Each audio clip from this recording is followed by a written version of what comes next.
have a problem. You see these beacons here? I only have like 10 of these things. That means every time I want to mine quickly, jump higher, run faster, resist damage, hit harder, regen health faster, I have to disassemble this entire pyramid, beacon included, and move it somewhere else, which, well, it's not very fun. This leaves me with two options. One, deal with it. That's not happening. Or two, building the fastest wither skeleton farm hardcore Minecraft has ever seen and will literally never see again, with several asterisks, but we'll get to those. I'm getting ahead of myself. Let's start back at the beginning with the version of myself that just obtained a shulker box of every single piece of netherite gear. Hello there. As you can see behind me, I've just obtained a shulker box of every single piece of netherite gear. But what I don't have yet is a shulker box of beacons. Hey! Of course, in order to obtain a shulker box of beacons, I need to make the beacons, which means I'm going to need to kill wither skeletons, which means I'm gonna need like several 100,000 of these pistons and a beautiful place to make a wither skeleton farm like the nether here. Unfortunately, because a lot of my builds are above the nether fortress, I sadly must remove some of this stuff. You know, of all of the locations wither skeletons could spawn in, below my things was really inconvenient. Getting rid of these rails isn't too bad because they're actually useless. This one, this one hurts a bit. No one should have to destroy a statue of their own skin. The inhumanity. Destroying the Pether Nordal is honestly what hurts the most. I don't want to do it. You can't make me. Why? Well, everything that needed to be removed is gone. And as you can see in the background, I've laid out a rough outline for the area I have to clear out. It went a little something like, don't mind me, I'm just laying down a rough outline for the area I have to clear out. Sadly, the bedrock is blocking access to all of the netherrack and basalt, etc.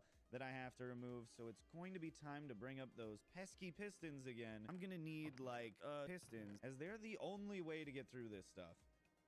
Oh, also, in case you're a new viewer and unaware, this is all part of a larger project I have where I'm...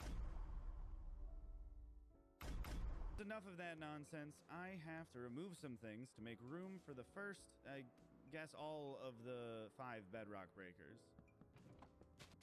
Let me actually do some quick back of the envelope math here. This is an 11 chunk square, so 16 blocks per chunk makes this an 11 by 16 by 11 by 16 square, which is 30,976 blocks per layer, and having 5 layers makes it about 150,000 pistons for this whole thing. So a little less than the several 100,000 of these pistons I guessed earlier, but you know, it's still a lot. For now, I'll give you a little montage of the briefest moment of what it's like to be me working on a project this big.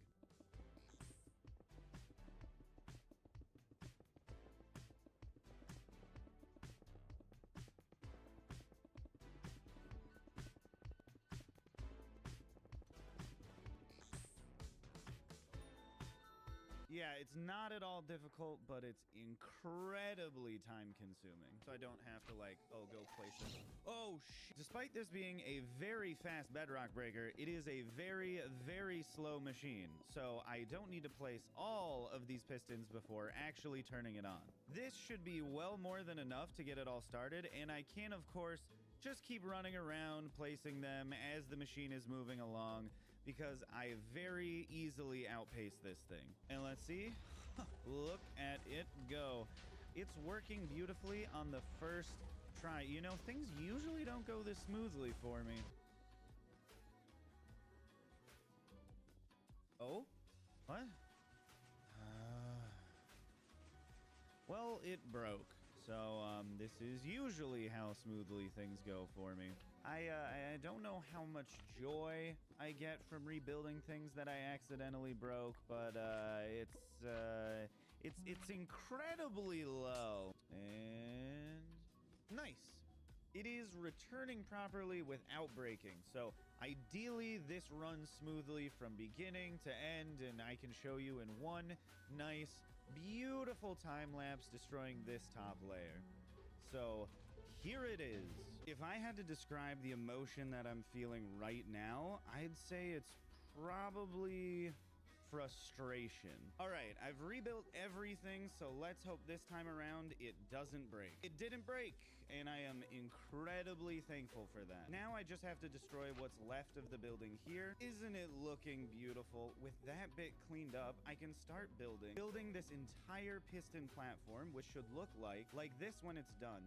But of course, I still need the bedrock breakers. The bedrock breakers are completed, and this time I'm going to run 4 of them in parallel, so it doesn't take nearly as much of my limited existence on this planet. I know you don't know this, but let's just say the last layer took a very, very long time, and I really don't want to go through that again. And the second layer is gone. I'm not going to spend that much time focusing on the bedrock breaking, just so you know. Because honestly, between you and me, it isn't the cool or important part of this project. Okay, I mean, it's a little cool. It's just a really tedious first step that needs to get done. I will, of course, indulge you with some time lapses of the machines in progress. But we have a lot to go over today, and I don't want to waste too much of your time by accurately portraying how long it'll take for me to place the remaining 100,000 pistons. I always start with aligning the left side of the bedrock breaker, and then of course the right side after the left side. We can't forget the labor of love that is placing the 30,000 pistons. And with the bedrock breakers built, I will now bestow upon you, dear audience member, a hopefully very lovely time lapse. Enjoy.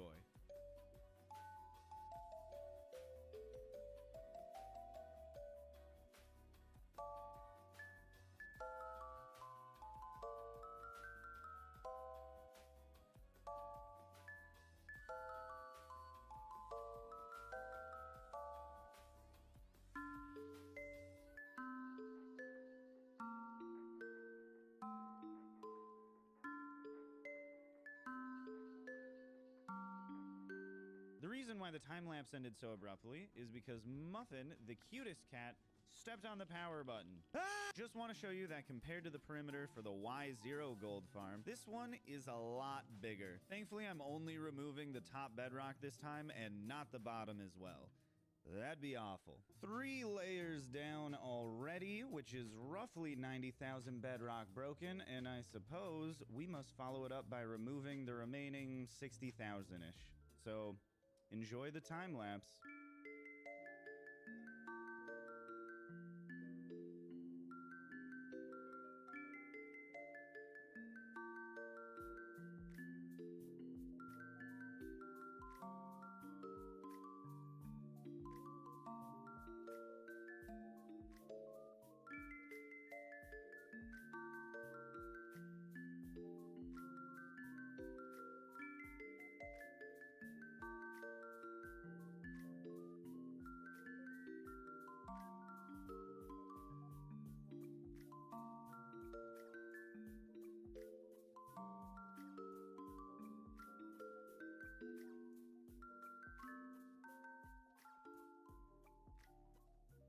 You may be wondering why I'm holding onto a furnace here, and that is because of wither skeletons spawning. Normally, they can spawn within the Nether Fortress hallways and crossroads on any solid block, but I want them to spawn outside of that, but still in the bounding box of the fortress where they can only spawn on nether bricks. Which, ultimately, this boils down to make furnace array, cook netherrack. Here looks like a lovely place to begin. We gotta take everything out of the furnaces. These would be the aforementioned furnaces. The furnaces, of course, require fuel, and of course, a way to get the netherrack inside them. Using hopper minecarts saves me from making 2 more hopper lines, adding on a small bulk input for the netherrack, and we've ended up with a very simple furnace array. Ideally, this thing runs the entire time I'm digging the trenches out, so that way, I don't need to AFK just for nether bricks. Though before I get to that step, I'm going to smooth the top of this area because it is a bit rough on the eyes. And to do that, you can watch me mine out this whole layer in first person in real time. Ah, just kidding.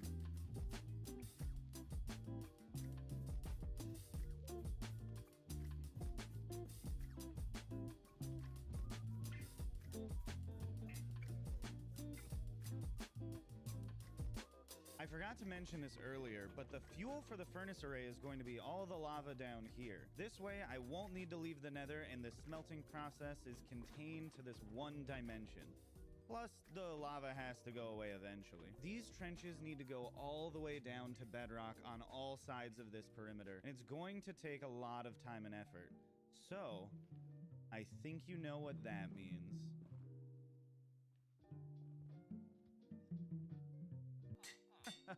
I got you so good. There's no time lapse yet. It's a little detour to my villager trading hall. I'm going to need quite a lot of tools for this project, as I'm really not a big fan of using and repairing the same netherite tools over and over again. I actually find it quite boring. So instead, I'll be enchanting and breaking a lot of diamond tools. It's fun, trust me. Digging out these trenches is sometimes a bit stressful. Like, I'm getting this nagging feeling that this isn't the safest place to be. I sadly have to move one of my beacons down here because basalt is dumb, and it can't be insta-mined with just efficiency 5, which I completely forgot about. I also need to have haste. Very lame basalt, very lame. Like a hot butter through knife. Despite the recent massive uptick in block breaking efficiency that has graciously befallen me, I have a suspicion this is still gonna take a while to get to the bottom.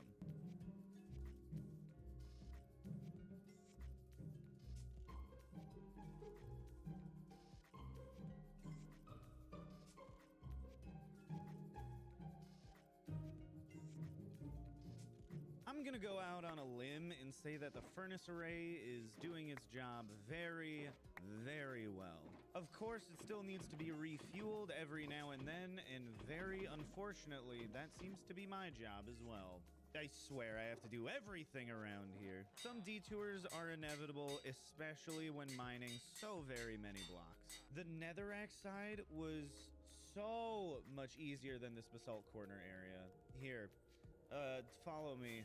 I'll show you why this section is such a pain. You see all these little lava pools? They are terrible to get rid of. It's an absolute nightmare. Why a lava sponge doesn't exist, I have no idea. Another sad part of this project is getting rid of the old wither skeleton farm. ENX04 did an amazing job designing this, but sadly, I must move on to greener pastures. Though I really don't think the same can be said for the iron golem. I mean, just look at him. Endless suffering. Sad. But not nearly as sad as I am right now. I've realized that making all 4 of the trenches 3 wide is actually not good enough. I mean, well, for 2 of them it is. But for the other 2, well, let's just say they need to be 15 blocks wide. Yeah, I'm just gonna line myself up here and boom, it's all done. Well, only this side is done, sadly. But look at how massive that area is. Wild. Not as wild as having to do the whole thing twice. Hopefully I've lined myself up. Boom, look, it's all gone. For you, that was instantaneous. And for me, that took about 2 days of my real human life. What the fuck are you doing? It's a bit insane. The trenches take up a lot more space than I thought they would. 2 days. I feel like I'm in the maze. I do not have Minecraft patience for 2 days, my guy. I jumped over that one. Jumped over that one as well. The main issue How insane are you? Right now, if we take a peek at the F3 screen, is that I am on Y32. And this trench needs to go down to Y5.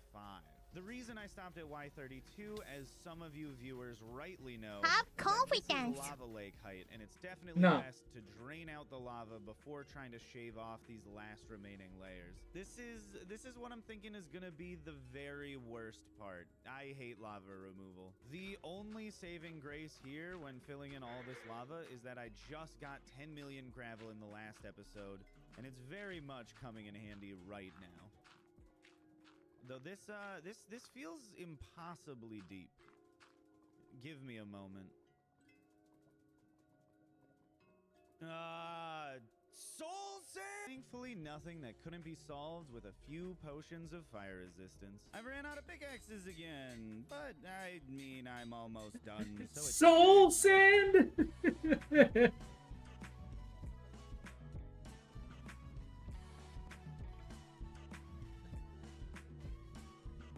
Brother in Christ. Oh my god. A teeny bit more to go. As you can see, I sense victory is on the horizon. Oh. I found it. Do you know what this is? The significance of this? Why, it's the very last block that needs to be removed from the trenches. It's so beautiful. Yoink. With all of that absolute nonsense finished, let's get out of here. Oh, overshot it. Yes, no. All right. I'm burning. Don't try to be cool, kids. Looking through all of the stats, I've mined almost 1 million netherrack, and most importantly, I've broken just under 700 diamond pickaxes, so my goal of breaking 1,000 inches ever closer. Though for shovels, I'm quite a long ways away still. Oh well, I'm just ecstatic to be done digging by hand. Is what I would say if that were even remotely true, but sadly I have miscalculated once again.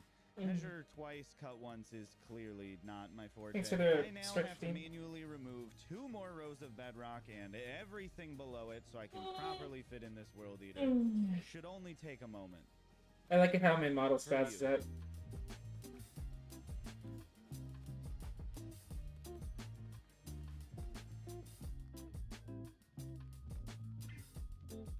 Brother, I don't know how much time you have invested. Now that the trenches are truly complete, I can build the world eater and finally make room for the farm. I didn't design this thing, so no explanations from me here.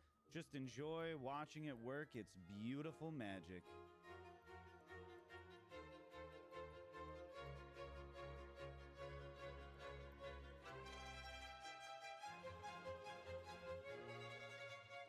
Oh.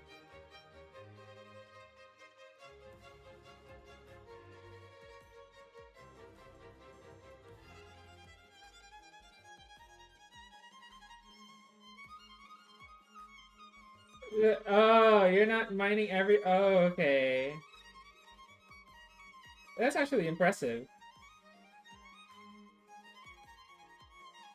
I didn't know you could engineer something like this for repeated piston inputs just to get down to Y1.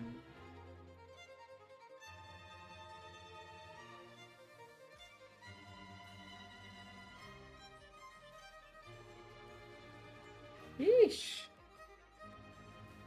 There's pools of lava still, but yeah, I mean, that's base. After all of that, you'd probably think, oh, he's completely done with mining things. Well, you'd be wrong, but not by much. I have these 2 little strips on both sides to dig out, and a little bit of lava left to remove. I would love to just ignore this bit, but I need it removed or this place is not spawn-proof. Love being lit on fire. It's so fun. I did make a schematic to help me remove all the extra little blocks hidden in the bedrock, but oh, it is so trippy looking at this.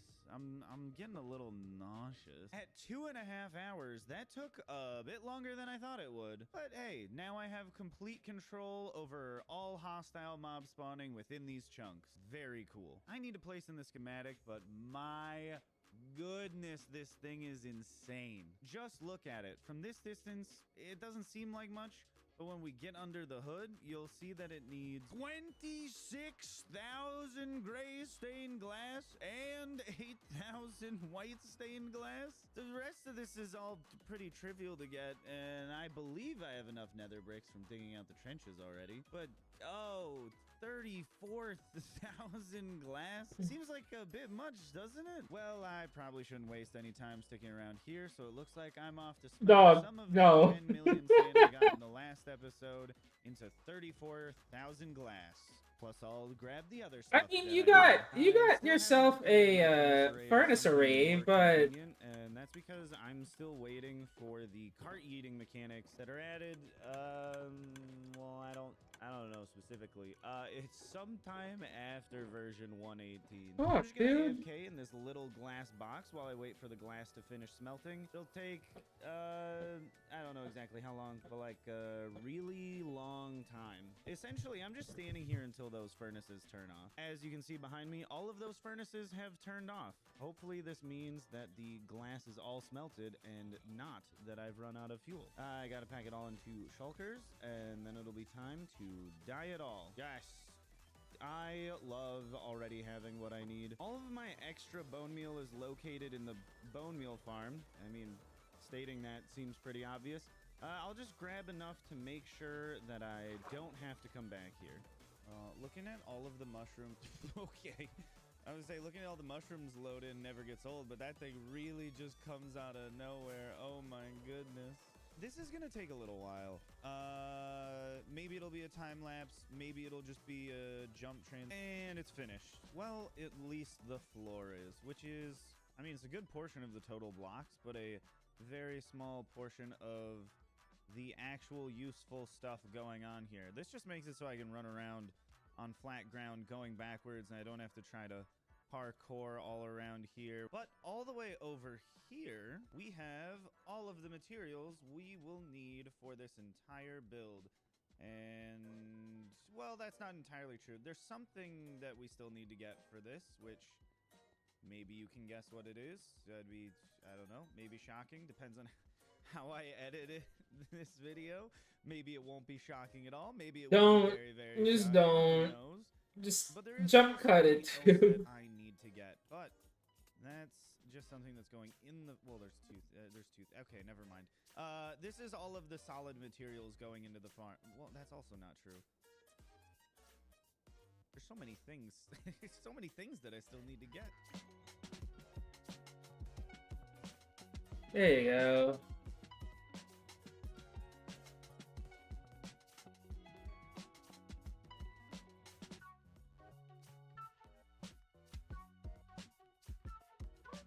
And it looks like I don't have enough bread for this. Sadly, I think I need to just go buy some more bread from villagers, which means I need to pause this recording right here and then come back and resume it, and hopefully it all works out lovely. The last thing you should be complaining about is hunger when you're trying to make a nether grinder machine. Or wither grinder machine.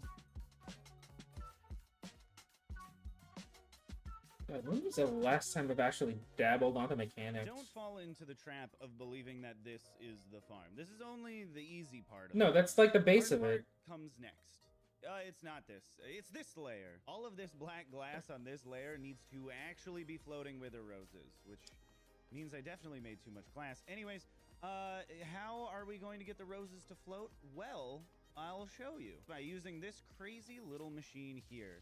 This is an update suppressor, which has been patched out of the game, but I am, of course, still on version 1.18.2, where this exploit still works and is the sole reason why I haven't updated my hardcore world yet, because it's just so dang cool and useful that I don't want to get rid of it just yet. How does it work? Well, I'll link a video explaining it for more technical amongst you, but for everyone else, it's kind of just, there's so You're many basically rails being freezing updated properly for a moment, and in that moment, You're we basically can do freezing things. the And breaking despite of the planning flowers all of after this you're lot breaking the in dirt. advance, I still With kinda like forgot tick that I was, needing what to was do it? this. So I Tick have to remove all updates. of the redstone blocks here temporarily, or they'll just break the whole thing. But I said it's a lot of rails. I mean, it's a lot of rails. I've built the first arm of the update suppressor, and I'll show you how it works a little bit before we get to building the rest of this.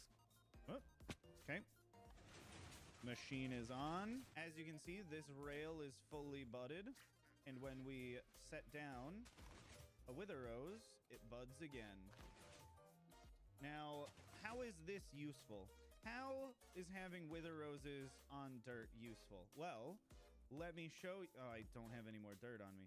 Let me show you by going and grabbing some dirt. All right, so if we set the dirt down, that gets update suppressed.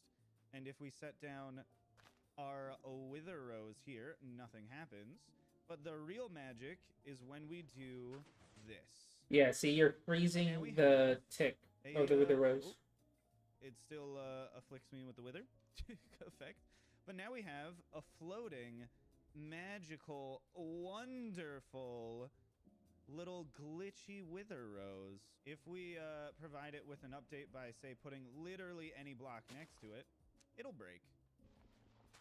And that's really the entirety of how this thing works. But I have the issue of I only have 10 wither roses, so I'm gonna need to use this machine to get a little more, because I don't really feel like dealing with a wither and a bunch of snowmen in the end and then waiting around. I kind of just want to build this today.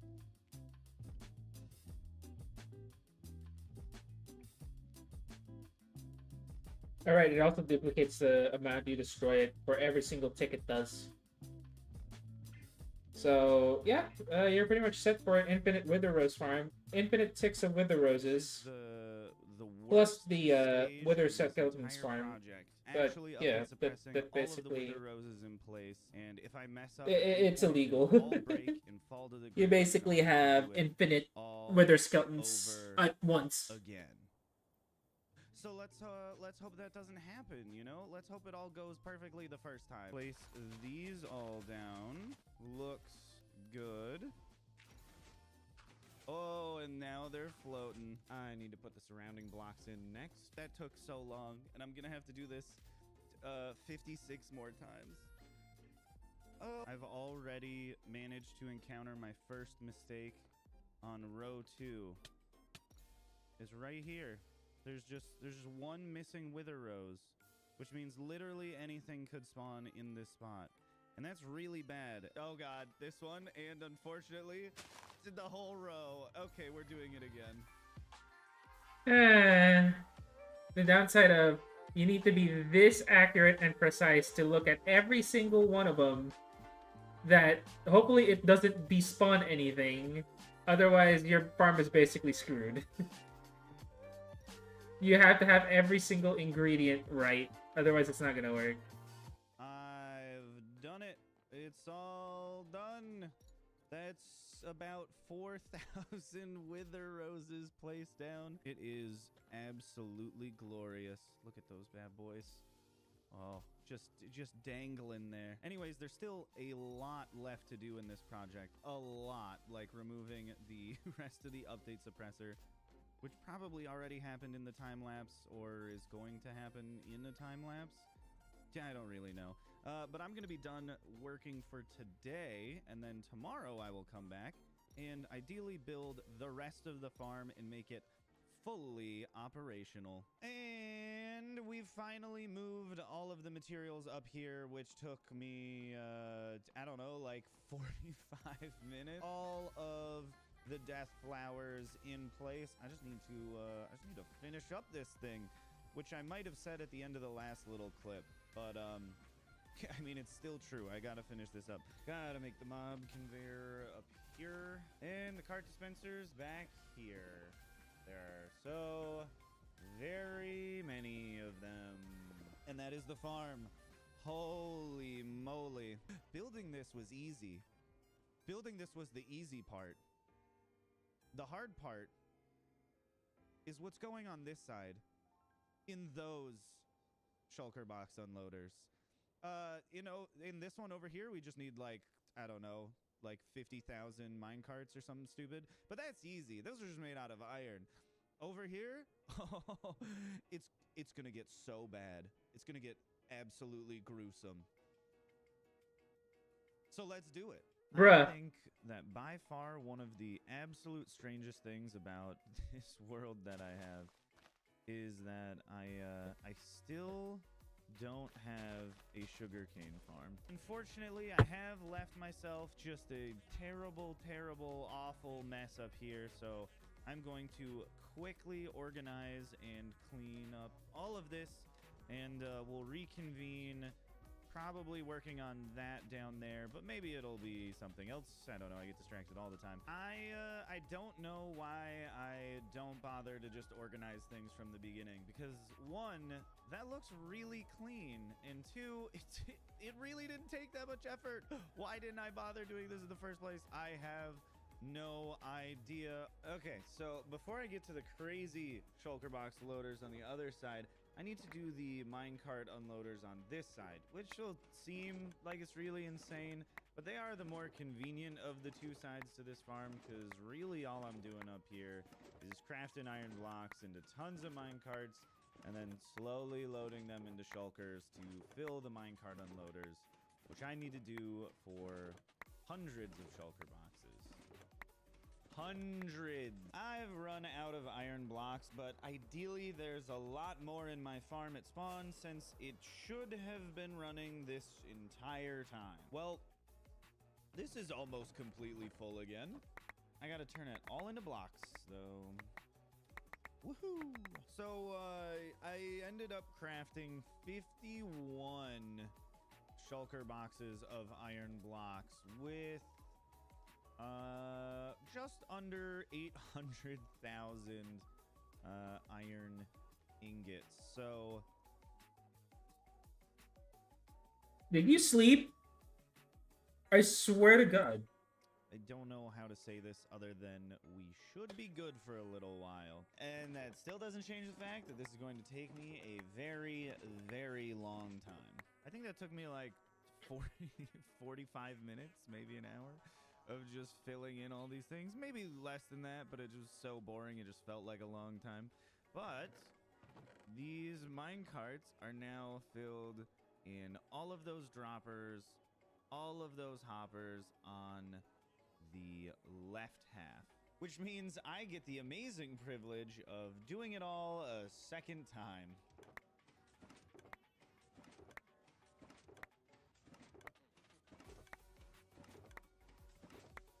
Whoa! I feel no joy in doing this. No, you don't. This side has all of the minecarts that it needs. We don't talk about this side over here because that's gonna give me nightmares, and I haven't even gotten around to it yet. But the minecarts are all in, so we should be able to just test run it with the minecarts to see that it in fact does all work. So this could go poorly, but hopefully it doesn't. Let's see. Show me the minecarts, baby. Ooh. It's so satisfying. The real question is, do we end up with concentrated mob spawning if I drop this down to 5 chunks?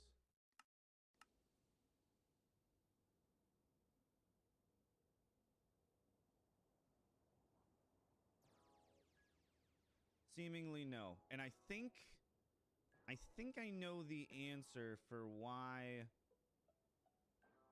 this is not going well. Shulker farm spawns so many shulkers that they actually do take up space in the lazy chunks around this farm when I drop it down to a render distance of 5. All of these guys.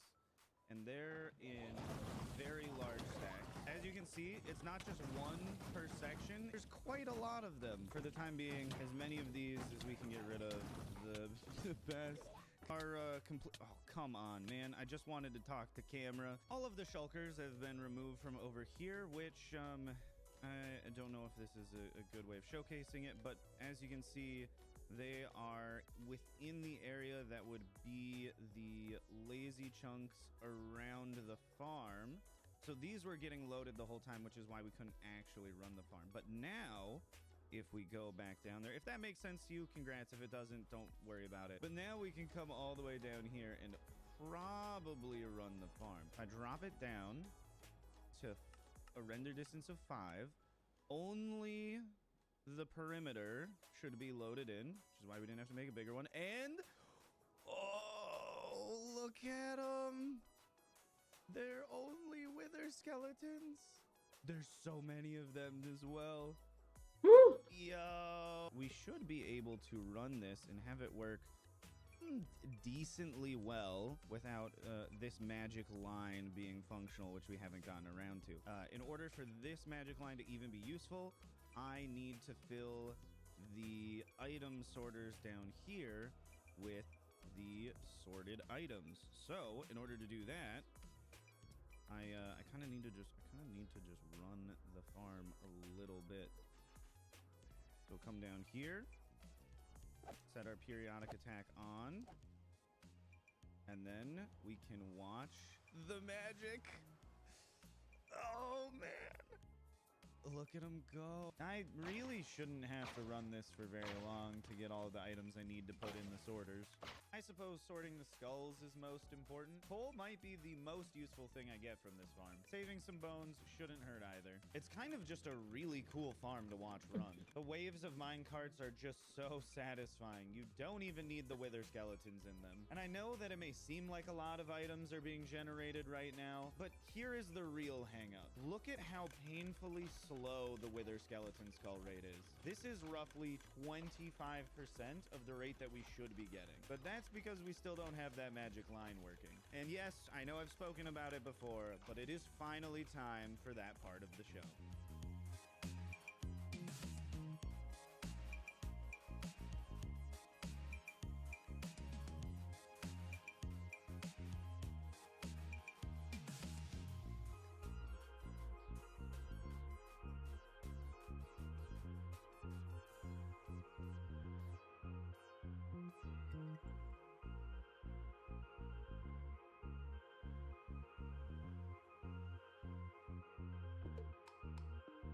Hopefully you all caught what I was growing in that last time lapse, because big reveal time, I'm building a pumpkin farm. That last magic part of the wither skeleton farm, the thing that holds the drop rates back by so much, is 250,000 carved pumpkins. Now let me tell you, carved pumpkins, not that hard to get, but 250,000 carved pumpkins, well, let's just say that it's a bit more complicated. I'm just watching some guy lose his sanity over building a farm. Oh my God, I have not seen this man in ages. And he's still selling absolute... Wait, let me check. Absolute garbage.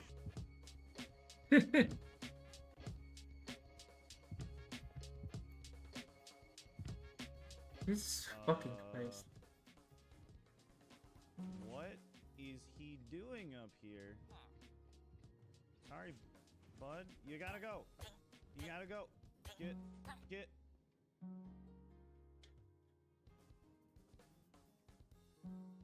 He was having a hard time at work. He jumped. I didn't do it. I didn't. Bruh. You killed the man. I'm doing okay. Like I said, I'm watching some guy slowly lose his sanity over building a wither skeleton farm. That's a really... Don't know why. Scariest thing so far. I didn't bone meal them before putting these on, because if something grew, then this stock would not change, and then it would just be broken.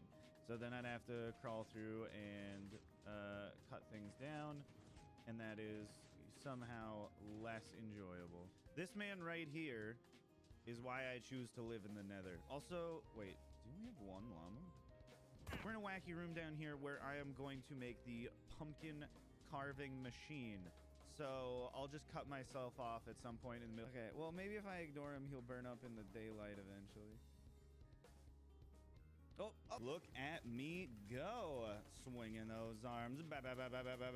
This system is absolutely flawless. Okay, so I've found one really critical and fundamental flaw with this setup. Absolutely flawless, my ass. As you can see behind me, I've had to double the height of this tower. Before, this was producing pumpkins at about half of hopper speed, which would cause the AFK setup to break when it ran out of pumpkins. But now it's a bit over hopper speed, meaning I should be able to AFK this farm indefinitely without the setup ever breaking. With hopper speed being 9,000 items per hour, and with me needing 250,000 carved pumpkins, I'm gonna have to AFK this for about an entire day. Look at him go.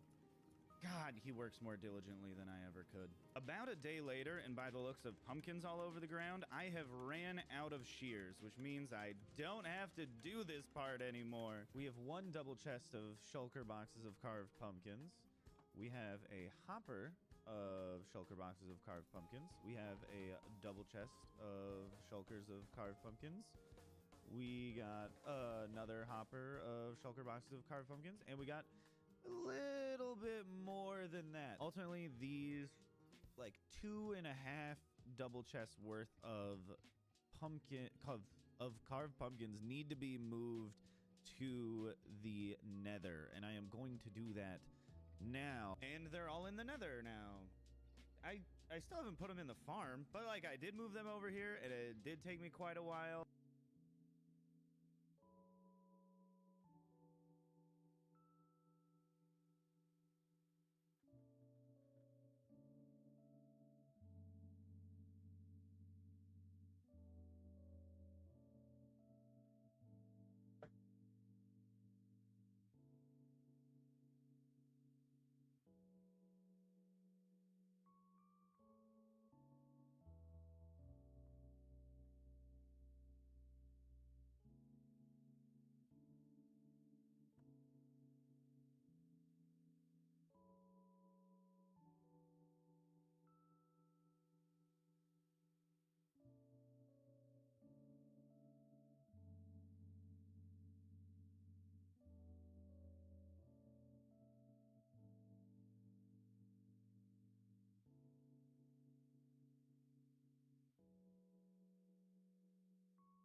I made 226,368 carved pumpkins.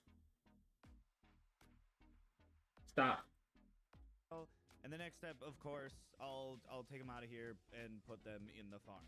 The first part of moving all of these pumpkins in is, of course, taking them out of shulker boxes and putting them in these hoppers and dispensers. And one shulker box of carved pumpkins really doesn't last very long. And I think there's 57 rows. I probably said earlier, I don't remember. It's a lot. Thankfully, I took the time to redesign this little carved pumpkin distribution system, so that way I can fill this with mostly shears, which in this sense are dummy items. I had to make this little modification of an observer line, which I'll show you. Makes it so it just keeps sending pulses until it correctly chooses the shulker box. And then we have our shulker box from the first slot here put into the dispenser, and then the chest going back and forth across the top will unload another shulker box into this, and then when it is currently in use, the piston pulls the observer back down so it doesn't just continuously fire. That is essentially how this little circuit works. And it saves us, yeah, it saves us 180,000 carved pumpkins.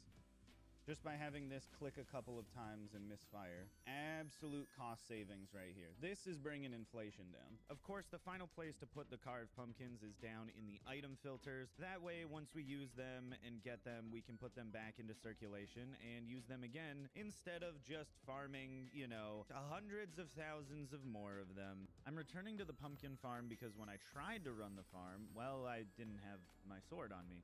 And I suspect it may be here with all the rest of the things that I will eventually need to clean up. So, yep, sword and shovel. Beautiful. Thanks, team. And I'm sure this will be the last we're seeing this farm today, and probably for a very long time. I don't really see myself needing pumpkins for anything. Maybe I'll come back one day and make an entire cityscape of giant towers of Minecraft farms, but I doubt it because they're pretty worthless. So we'll probably never, ever see this ever again. Yeah. So I am finally completely done with this project. Adding in the carved pumpkins helps remove 55% of the wither skeletons from the mob camp after they dismount from the minecarts, which drastically increases the efficiency of the farm and the rate I can get wither skeletons from a paltry 20 per minute to a scrumptious 60 per minute, or in normal wither skeleton farm terms, 3,600 per hour. This means I not only have the fastest gold farm in hardcore Minecraft, but I now also have the fastest wither skeleton skull farm and the fastest coal farm in hardcore Minecraft, and potentially the fastest bone meal, and bone block farm, but I didn't care to check. I will, of course, need to still turn 3 shulker boxes of skulls into a shulker box of beacons, but because this video is already over 40 minutes long, I'll have to save that for a future episode. If you made it this far, though, you clearly like the video, so subscribe, turn on the bell notifications, like the video, leave a comment. I do read them all. Thank you for the generous watch time that turns into the delicious ad revenue that keeps me from starving to death, and I will see you in the next one. Bye.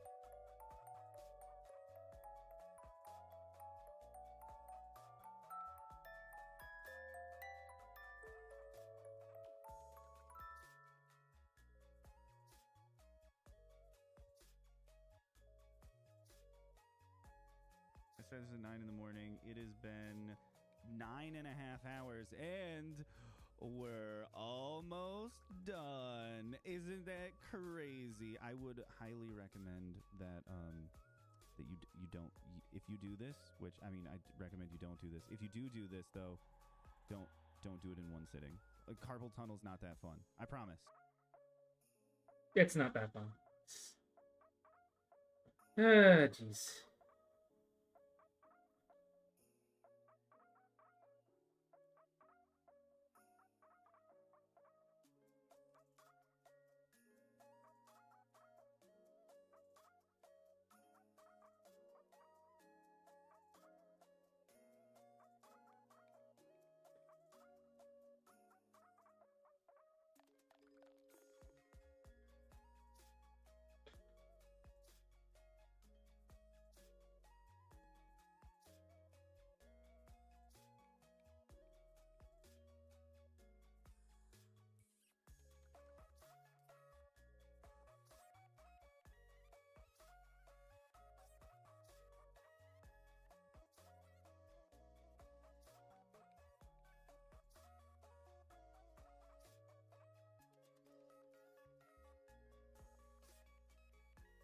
Right, I was supposed to watch another video about from Lemon, or it was another one. I forgot which episode that was.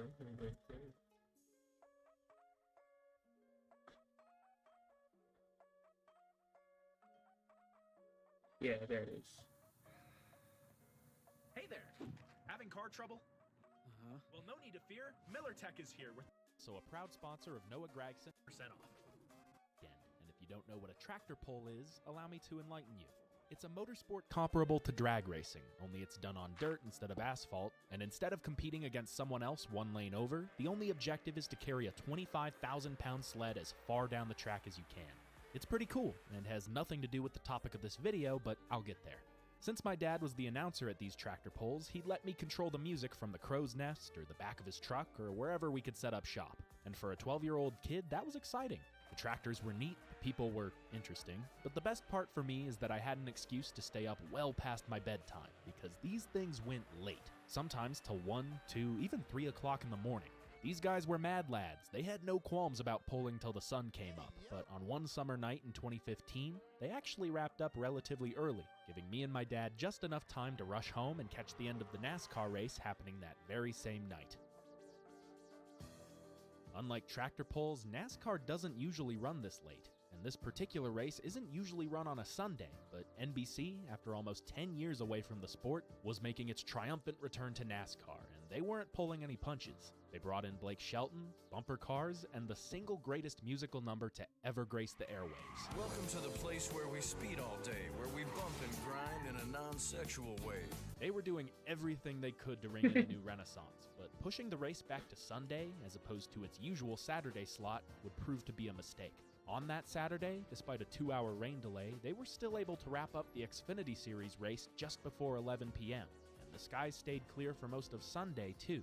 The problem is that Cup was scheduled to run on Sun night, an 8 p.m. start for a 3.5-hour race. Even if all had gone according to plan, they'd be running dangerously close to midnight, and wouldn't you know it, as the 8 o'clock hour rolled up, so too did the rain.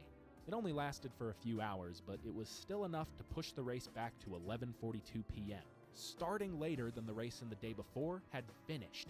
It was gonna be a really late night, not helped in the slightest by half the field wadding it up just 3 laps in out of 160. And around they go. The 38 goes sideways. Also involved, the 22 of Logano. Mr. Krabs, I wanna go to bed! This didn't need to happen. Pushing the race to Monday was a perfectly viable option, but said Brian France, they wanted to give the fans the race they promised on the day they were promised, and thus attempted to complete all 160 laps on Sunday night.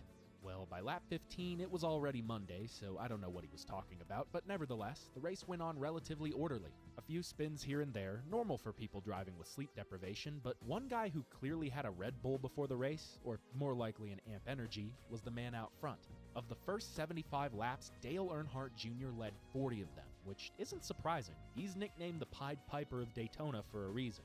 Even before tonight, the only men who have matched his resume in restrictor plates are his teammate and his father, which is where we divert to the dark side of Daytona.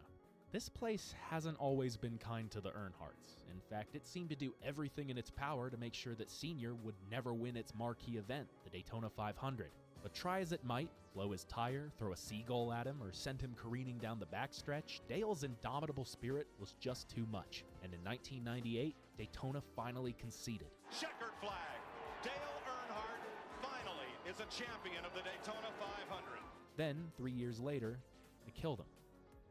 Tragic and poetic. Dale and Daytona, two names that could have forever been left entwined in infamy, if not for the next generation. Dale Earnhardt Jr. ensured that his father's name would keep taking trips to victory lane. In fact, he won the very next race at Daytona following his father's passing, the same race we're talking about today, albeit 14 years earlier and sponsored by the other big cola brand. From there, he kicked off a campaign of superspeedway dominance, taking his number 8 Budweiser Chevrolet and winning 5 of the next 7 Talladega races, as well as the 04 Daytona 500. Then, as the family team dissolved and he started anew with Hendrick Motorsports, his so-called superspeedway prowess seemed to soften. He still ran well, but had no wins to show for it until 2014. 10 years after he won his first Daytona 500, he won his second. I can't believe this. This is better than the first one.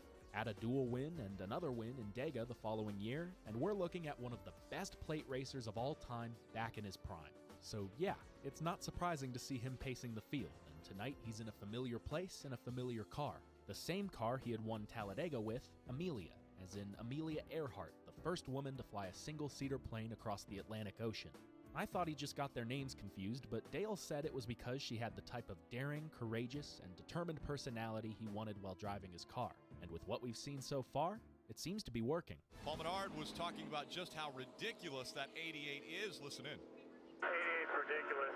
The midsection of the race was a bit of a crapshoot. 2 more big wrecks took out a decent chunk of cars and inspired a pretty blunt reaction from sophomore Kyle Larson. Then, one spin after another kept prolonging a race that was already well into the 1 o'clock hour. Anyone in Daytona Beach trying to sleep that night was sorely out of luck. But if we look closely at some of these wrecks, we'll see a guy who just keeps on missing them. If Austin Dillon had 9 lives, he doesn't anymore, because close call after close call, Daytona just can't seem to nab that number 3 car again. It's a little strange that it's even out here to begin with, because after the death of Dale Earnhardt, his car owner and best friend Richard Childress retired the number, seemingly for good, but in actuality, he was just withholding it for the right driver at the right time. Well, when his grandson felt ready to go cup racing, I guess that was as good a time as any, because at Daytona in 2014, 13 years after it had last been seen, the number 3 car was back on a NASCAR Cup track. Fans were a bit split on the decision, but most people within the sport seemed to support it. Even Dale Jr. himself, who for obvious reasons was a prime candidate to take over his dad's old number, said, "I think it'll be great. It was an iconic number for my father, and it means a lot to his fans." Liked it or not, the number 3 was back, and it gave those fans a glimmer of hope when it qualified first for its first race back. But it wouldn't stay there long, and in its first year back would ultimately underperform its insurmountable expectations. But that's the thing about plate racing. It has a certain randomness about it. Of course, winning any race requires the usual prerequisites, a good handling car and a good handling driver. But the high speeds, close quarters, and inevitability that someone at some point will fuck things up for everyone renders it random and unpredictable. I'm not trying to say that just anyone can win these races, but also that's exactly what I'm saying. And a young up-and-comer driving the fabled number 3 at Daytona, the same track he had won at the day before, seems to have as good a shot as anyone. Provided, of course, he could catch Dale Jr. Yeah, no one was beating Amelia. She was insurmountable. For the few laps that she wasn't up front, Dale was either saving fuel or just making up ground after taking 4 tires to everyone else's 2. He could run a completely different strategy to everybody else, and it didn't mean a thing, as he would take the lead back just shy of the 3/4 mark and not give it up for the rest of the race. 45 straight laps, the final laps, spent at the front in Daytona. As usual, Dale's black Chevrolet was indomitable, unstoppable, though that didn't stop the rest of the field from jockeying amongst themselves. Apparently, Jamie McMurray was bored of all this 3-wide nonsense and tried to take it 4 wide on Sam Hornish Jr., only to send him on a one-way trip through the grass and to the garage. This set up a good old green-white checkered finish, which meant that if anyone was saving anything for the 88, now was the time to use it. Spoiler alert, they didn't. And before they even made it to the backstretch, Junior had a multiple car length lead. Still, in the scramble for positions, the pack formed back into a 3-wide sprawl. Denny Hamlin and Jimmy Johnson tried to gain ground, but with Dale controlling the draft from both lines, it was hopeless. Off the final turn, gunning for the finish line, Junior would cap off a masterclass with yet another inspiring chapter in Dale versus Daytona. Junior will win at Daytona!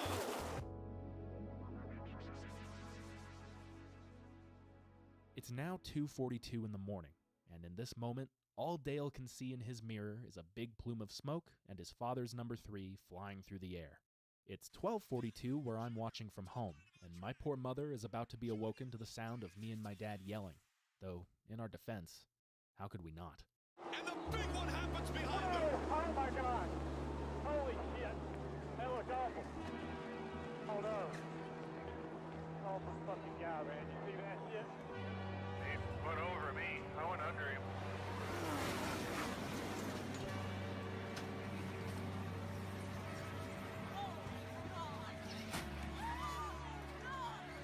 The 3 of Austin Dillon into the catch fence.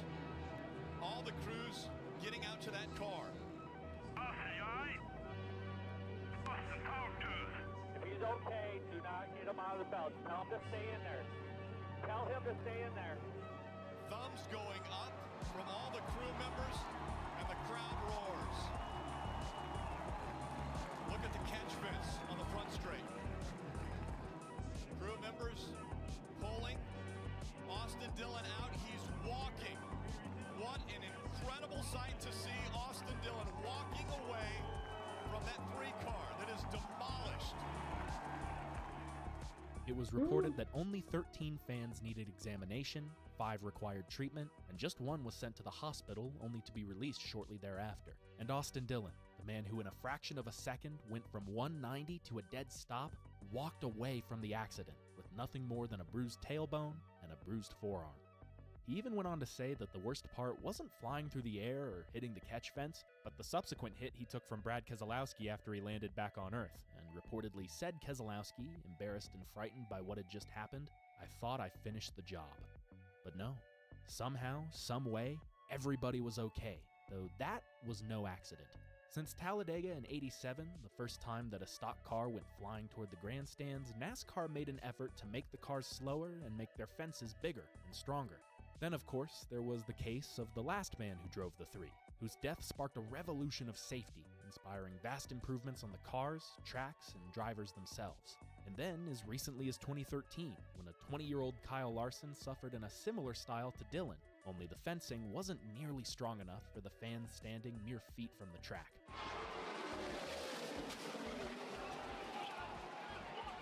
All in all, 28 people were injured, with 7 sent to the hospital, 2 in critical condition, and 1 left with a lifelong traumatic brain injury. It was as haunting a reminder as it was a lesson to NASCAR, one that they took to heart, further reinforcing the fence with cables and pushing the spectators back out of harm's way. 2 changes that had a direct impact on the outcome of this crash. Each and every step, grisly as they might have been, ensured that nobody walked away from this accident hurt, and most importantly of all, everyone walked away. Sure, Daytona once again had its way with the 3 car, but the driver walked away unscathed and unfazed, and Dale Jr., standing in victory lane at almost 3 o'clock in the morning, had reason to celebrate. That was terrifying to watch. A wreck like that's got such a high potential for someone to get injured, and I'm more thankful that everybody's okay than to be standing here in victory lane, that's for sure. This would turn out to be Junior's last superspeedway win, solidifying his place as the 3rd winningest plate racer of all time. The crew tried to run it back with the same car the next year, but to quote Martin Truex, "Old Amelia was a loose one, and while she soared higher than most, she met an unfitting, unceremonious fate." Whoa, he's spinning. He's gone. Dale Earnhardt Jr. for the 2nd time today with Carl Edwards, and Junior's car is aflame. Oh, man. I think that'll do Amelia in. I think that's about it for her. After boasting an incredible average finish of 1.75 the previous year, she was laid to rest in the backwoods of Dale Jr.'s property, the notorious race car graveyard. A similar fate befell the 3 car, if you could even call it that anymore since it was missing an engine and wheels, whatever it was. After NASCAR's R&D department dressed it down and used it to improve upon future designs, it was parked at the Motorsports Museum in Springfield, Missouri's Bass Pro Shops, where, as far as I know, you can still see it today, along with many other racing relics, including souvenirs from Austin Dillon's future wins. Indeed, the Silver Spoon would go on to see some success of his own, as 3 years later, he would stick it to Daytona in the same way that Dale did by winning the Great American Race. He's still in the Cup Series today, boasting a quiet, multi-win career rife with highs and lows, but even still, when you look up Austin Dillon's name in the search bar, the first result will almost certainly be this: the night that Amelia would fly high and Austin would fly even higher. It's now been 10 years since this happened, at a time when Jeff Gordon was still racing, Chase Elliott was just getting started, and I was still pushing around toy cars for 1,000 views a pop.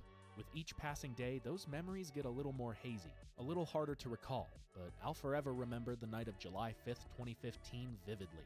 The night my dad and I went to a truck pull and came back in time to see the latest finish to a NASCAR race ever, complete with one of the most dominant performances, one of the scariest moments, and one fleeting second where the entire racing world stood absolutely still. Also took one heck of a ride. Wow. I've never seen anything like that. It was unbelievable. Man, I'm so glad Austin Dillon's okay. That's a violent wreck.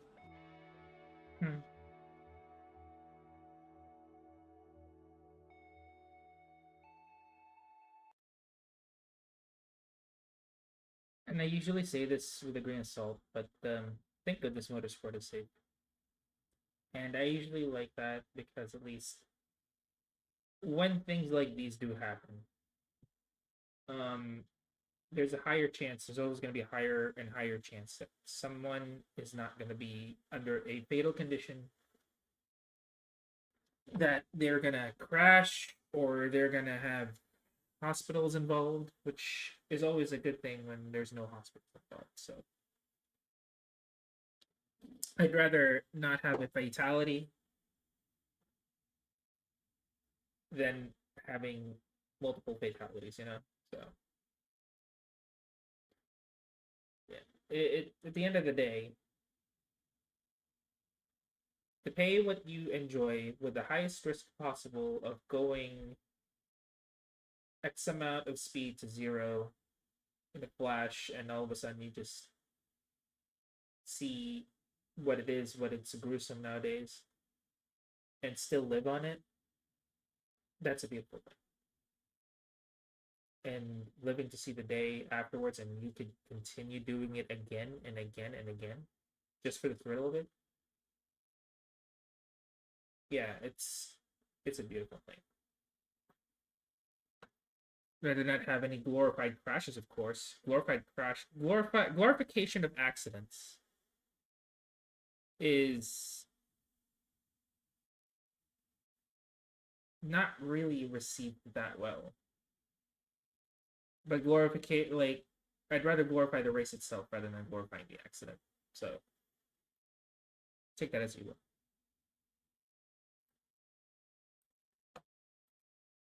Yeah, I'm gonna go to Twitter. I'm gonna go on my Twitter. Let me check something.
And I'm done looking at Twitter.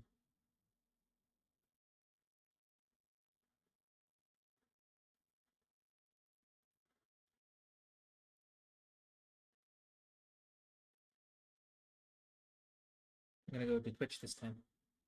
There's several people that are playing Hollow Knight, clearly, because the game just came out. I want to play some Hollow Knight, but I don't really like Hollow Knight because I'm not that big of a platformer kind of person. I mean, yeah, I'll have platformer games. It's just that's not really my shtick. Either way, though, it's nice to see that a lot of people are having fun with the new game.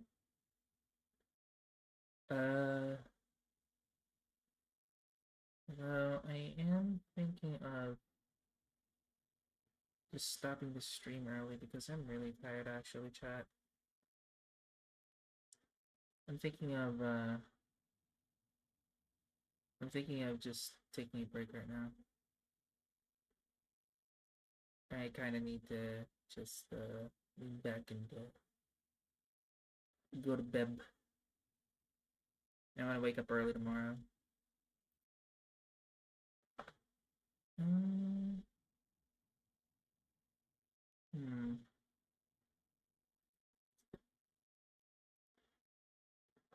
Let's see who can raid. Raid.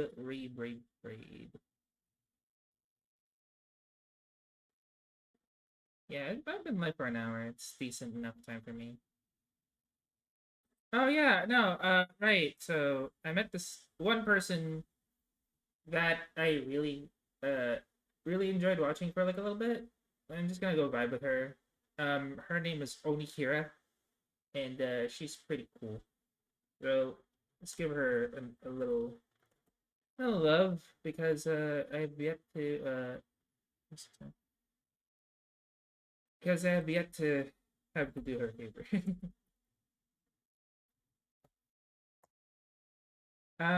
Either way though, I don't really have any big plans for tomorrow. I'm just gonna go for the usual Zatsu. I might do Forza, I'm not quite sure. But either way, um, I'm gonna try to do something tomorrow rather than just talk with you guys. No, thank you. Thank you for attending every time, Warcraft. I thank you. Thank you. Also, Smasher, thanks for stopping by as well. I will see you guys tomorrow on Friday. We're doing something other than just talking. Later.